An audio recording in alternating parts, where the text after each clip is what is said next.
आज के कार्यक्रम में आपका स्वागत है। आज सुप्रीम कोर्ट से मनीष सिसोदिया को जमानत मिल गई और ये जमानत तो महत्वपूर्ण है ही और इससे भी ज़्यादा महत्वपूर्ण है जो सुप्रीम कोर्ट के जजों ने कहा। उससे पता चलता है कि नरेंद्र मोदी की सरकार किस तरह से निरंकुश ढंग से कानून का दुरुपयोग कर रही है। उन्होंने ये कहा नहीं है जो मैं बोल रहा हूँ, लेकिन उनके जज आज के ऑर्डर के साथ में जो चीजें आई हैं सामने, उसकी स्पिरिट यही है। सब लोग जानते हैं कि नरेंद्र मोदी को आम आदमी पार्टी ने 2 बार बुरी तरह से धूल चटाई और अब ये तय मानिए कि इस बार फिर नरेंद्र मोदी दिल्ली में हारेंगे, पक्का हारेंगे। नरेंद्र मोदी घर घर वोट बांटने जाएं तब भी हारेंगे, ये मैं साफ कह रहा हूं मैं आपसे। कारण क्या है कि आज सुप्रीम कोर्ट ने जो अपने ऑब्जर्वेशन दिए हैं, वे ऑब्जर्वेशन बहुत महत्वपूर्ण हैं, पॉलिटिकली बहुत महत्वपूर्ण है और उससे हमारे यहाँ जो सिस्टम का दुरुपयोग कर रहे हैं नरेंद्र मोदी और केंद्र सरकार ईडी और सीबीआई के जरिए, उसे समझने में मदद मिल सकती है। अब तो ये तो ऑन द रिकॉर्ड आ गई ये चीज। अब ये तो किसी संगठन की पार्टी की बात तो नहीं है। अब तो सुप्रीम कोर्ट के जजों की ओपिनियन है। उन्होंने साफ कहा है कि मनीष सिसोदिया को जो आपने इतने लंबे समय तक जेल में रखा है, ये गलत है। उन्हें इतने लंबे समय तक जेल में नहीं रखा जा सकता।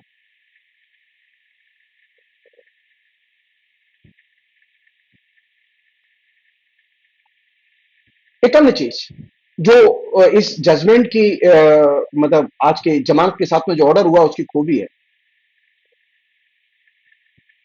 वो ये कि वो खूबी है कि सुप्रीम कोर्ट ने एक चीज पर इंफेसिस दिया है।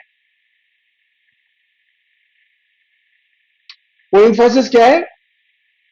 ये जो आपने सांप सीढ़ी का खेल चला रखा है, ये अब चलने वाला नहीं है।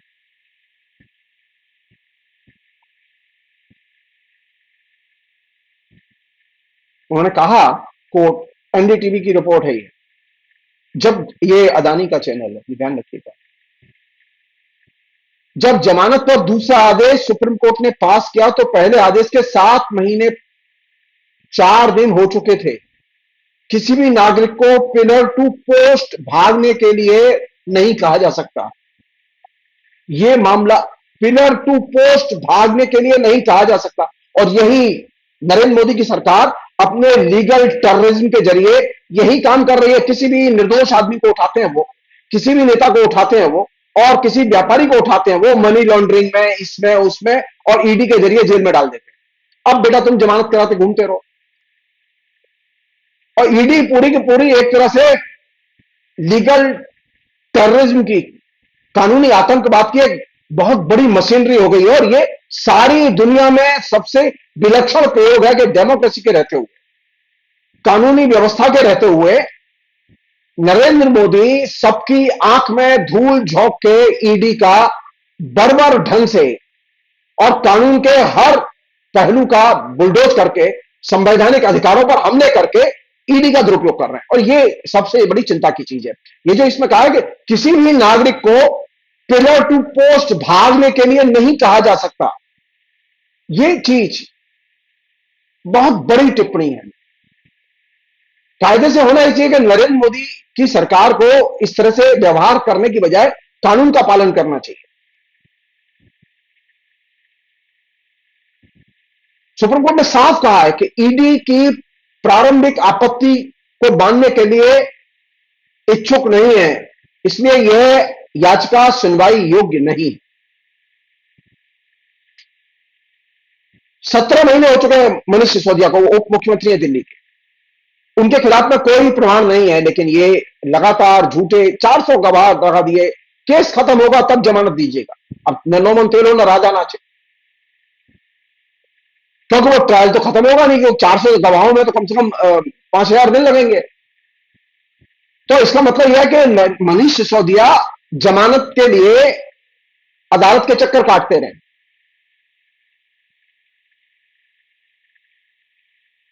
सुप्रीम कोर्ट ने मैक्सिमम समय दिया जो कि किसी भी एक्सेप्शनल केस में दिया जा सकता है।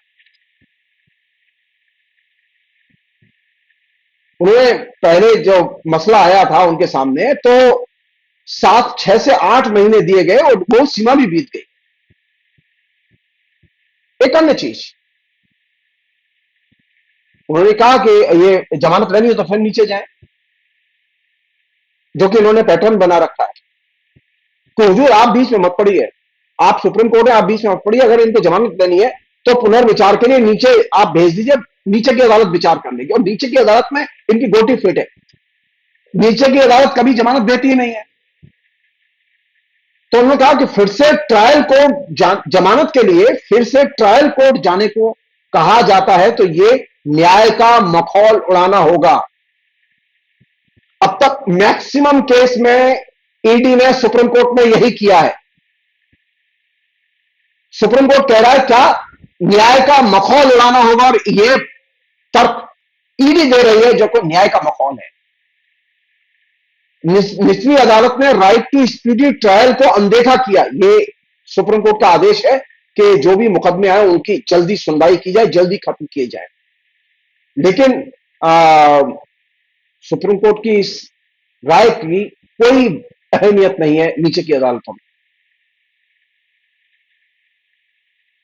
एक और महत्वपूर्ण बात जो आज के ऑर्डर में कही गई है, जो कि कायदे से दर्ज की जानी चाहिए, वो ये कि जमानत एक नियम है, जेल एक अपवाद है। यहां मुश्किल यह है कि बिना हमने, सुप्रीम कोर्ट यह भी कहता है कि हमने लंबे समय तक कैद रखे जाने पर विचार किया, ट्रायल निकट भविष्य में खत्म नहीं होगा। नरेंद्र मोदी ने जेल जो अपवाद है उसे नियम बना दिया कि पकड़ो और जेल में डालो, उसके बाद में केस चलने दो।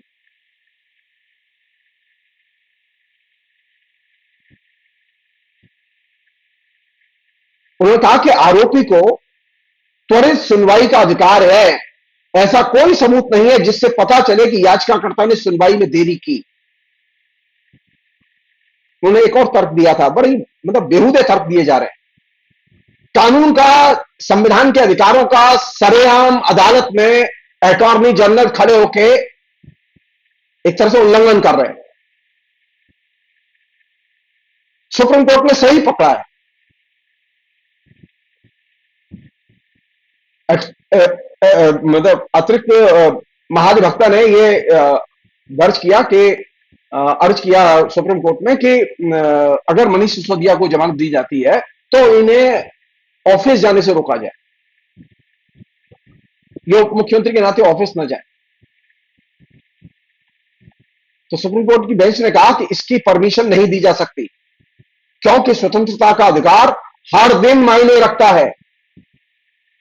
नरेंद्र मोदी ने अकारण 17 महीने मनीष सिसोदिया को बंद करके मनीष सिसोदिया के ही नहीं, दिल्ली की जनता के संवैधानिक अधिकारों पर हमला किया। मनीष सिसोदिया जेल में नहीं थे, दिल्ली का उप मुख्यमंत्री जेल में था, जिसके ऊपर दिल्ली की महत्वपूर्ण जिम्मेदारियां हैं।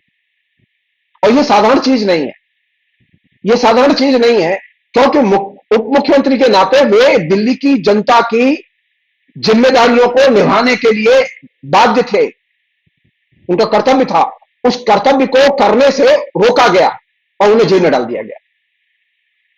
एक अन्य चीज जिस पर के सुप्रीम कोर्ट ने बहुत ही गंभीर बात कही है, सुप्रीम कोर्ट की जो राय है वो ये कि आप मामले को जल्दी खत्म क्यों नहीं करते। सवाल यह है कि मामला हो तब तो जल्दी खत्म हो, मामला तो है ही नहीं। मामला अगर होता तो जल्दी खत्म होता, इसमें कोई दो राय नहीं है, लेकिन मामला है नहीं। आपको याद हो, झारखंड के मुख्यमंत्री को जमानत देते हुए वो रिजाइन करके गिरफ्तार हुए, सोरेन, उनको हाईकोर्ट ने लिखा कि इनके खिलाफ कोई प्रमाण नहीं है, लेकिन फिर के इसके बावजूद भी गिरफ्तार कर लिया गया।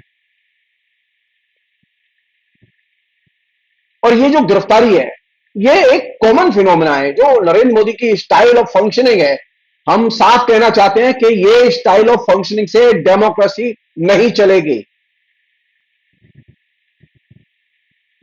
मैं आम आदमी पार्टी का मेंबर नहीं हूं, मुझे आम आदमी पार्टी से कोई मोहब्बत नहीं, लेकिन सवाल यह कि ये एक मनीष सिसोदिया नाम के व्यक्ति के नागरिक अधिकारों का सीधे हनन है। ये इलेक्टेड रिप्रेजेंटेटिव पर झूठे आरोप लगा के बदनाम करने की और उसे जेल में बंद करने की साजिश है, जिससे कि दिल्ली की सरकार बेहतर ढंग से फंक्शन न कर सके।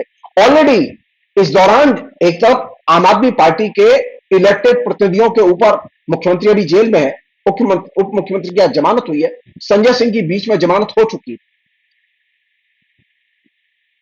और भी लोग जेल में हैं। सरकार को जेल में डाल के एकदम पंगु बनाना और ऊपर से संवैधानिक अधिकार जो है सरकार के, उनको विभिन्न किस्म के संवैधानिक संशोधन करके उसे वंचित करना, यह मेथड, जहां एक तरफ फेडरल स्ट्रक्चर पर हमला किया जा रहा है दिल्ली के बहाने, दिल्ली के पास जो उपलब्ध स्वतंत्रताएं थी उन पर हमला किया जा रहा है, और वहीं दूसरी तरफ दिल्ली के जो इलेक्टेड प्रतिनिधि हैं उन्हें काम करने से रोका जा रहा है उनकी झूठे मामलों में गिरफ्तारी करके। डेमोक्रेसी में यह संभव नहीं है। मैं बहुत साफ कह रहा हूं कि इस बार एक भी एमएलए की सीट बीजेपी नहीं जीत पाएगी, क्योंकि बीजेपी ने जो अपराध किया है वो अपराध शराब नीति घोटाले से भी ज्यादा भयानक है। आपकी सरकार है, आपको कौन रोक रहा है कि आप केस बनाएं, केस चलाएं, लेकिन कानून के अनुसार काम करें। आप तो कानून का उल्लंघन करते हुए आपने एक व्यक्ति को 17 महीने तक जेल में बंद कर दिया, उसके खिलाफ में कोई आपके ऊपर आरोप अभी सिद्ध नहीं कर पाए।